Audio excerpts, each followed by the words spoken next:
So remember a few months ago, we did a story. Sasha Banks was going to the House of Glory. Seemingly, JD got kicked off of commentary before they did the show. You remember that story? The idea was that Sasha Banks got him removed from commentary. Yeah, and they laughed Yes, about it. Was this before or after Sean Ross this Sapp wanted to was kick his ass? before. Okay. Well, apparently, since then, JD has not been back on commentary, which of course led people to start thinking, like, did he get fired?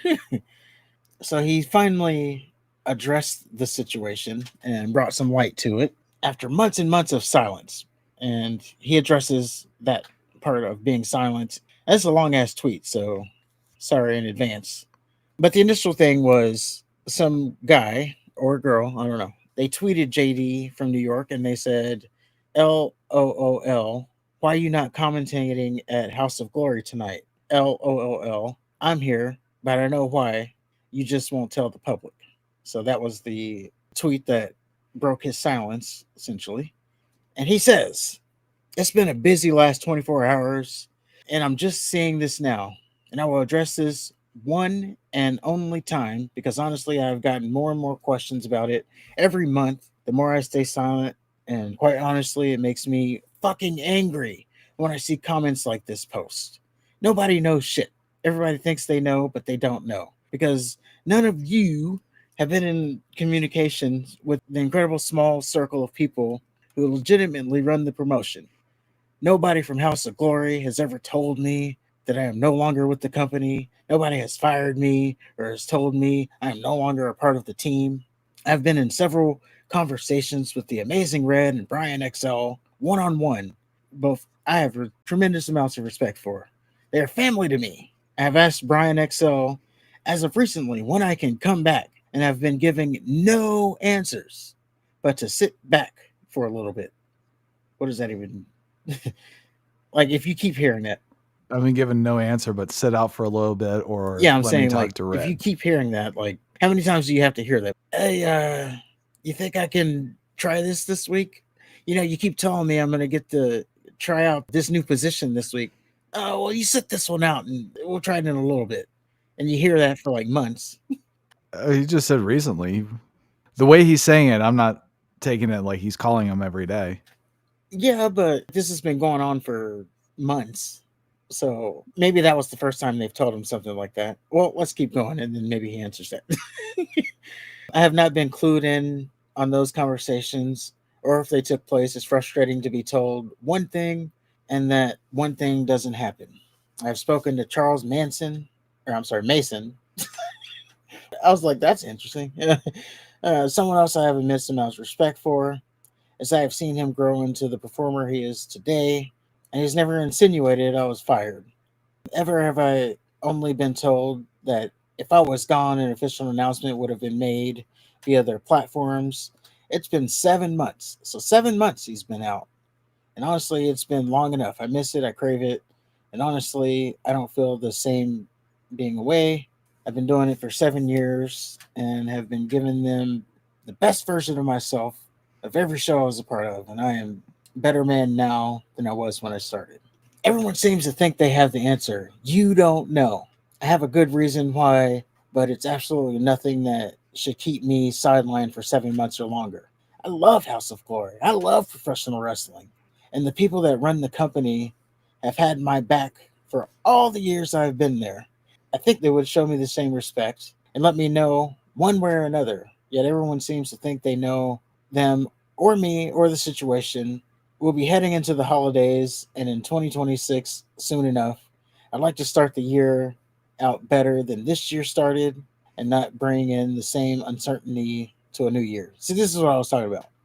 All I can say is I sincerely hope I am back sooner than later. So that's the statement from JD from New York. So this is what I was talking about. You said it's been 7 months. They haven't called you in 7 months. Like, what do you need to hear? If you're in a relationship with someone, they don't contact you in 7 months. What do you? Oh, I mean, we might still be together. I don't know. She hasn't told me yet. We can hang out again just soon. Just sit tight. Yeah, and then it's been 7 months, and you still. So we're gonna hang out. Oh yeah, just wait. I think the timing is weird. Which part? Just this has to be something that's brought up daily by at least one person. So for him to now address it, Well, maybe when like you said, it's been 7 months. I would think he knows the landscape of social media, and he knows if he addresses it, it's either gonna make it better or make it worse. So maybe he was holding out to, give them an opportunity to tell him either way, but they haven't. So now he's airing it out on social media, which again is either going to make it better or worse. He's going to get his answer. I know that. Like, that's for sure. He's about to get his answer. I don't know. I just think if he would have done it 7 months ago, there would have been better timing. It just seems like he's bringing it up out of the blue. He's kicking up an anthill, all for some little tweet. Well, yeah.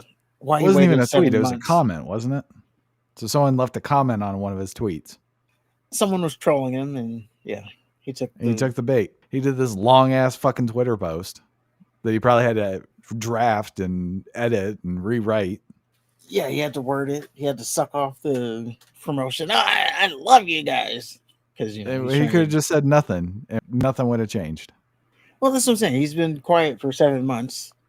He didn't need to say anything. He could have said something 7 months ago or not say anything at all. For him to say something now, it's just, who gives a shit? Well, I think he's saying something now because one comment.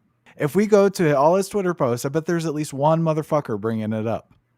Oh, yeah, probably daily.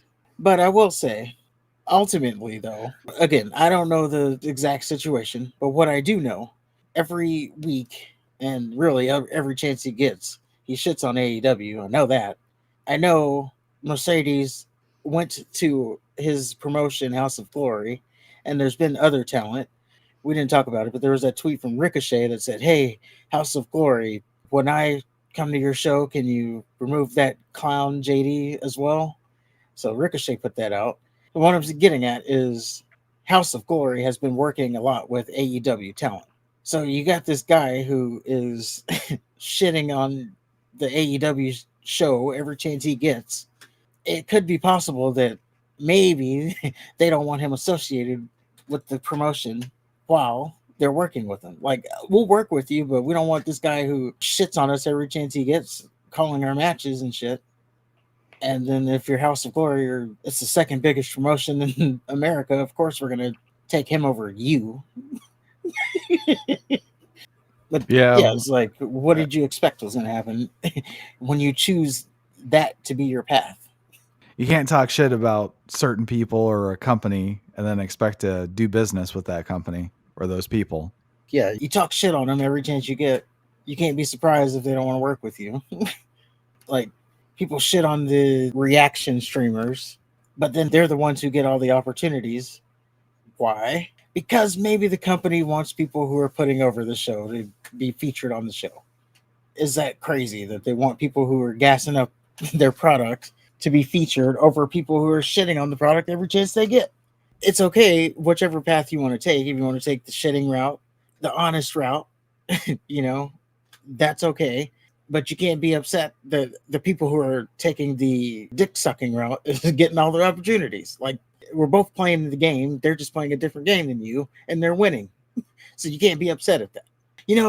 I found out that there's an award for Black Podcaster, and I am not in. I'm not mentioned in that award, and I can't be upset at that because I don't play that game. I would if it meant getting an award. Where's my award? First of all, how niche is that? Black Podcaster. Geez, do you need to narrow it down anymore? Black Podcaster who wears glasses. How far do you need to narrow it down to? Black Podcaster that wears glasses and a hat. Who streams after midnight. That's really all I have to say about it.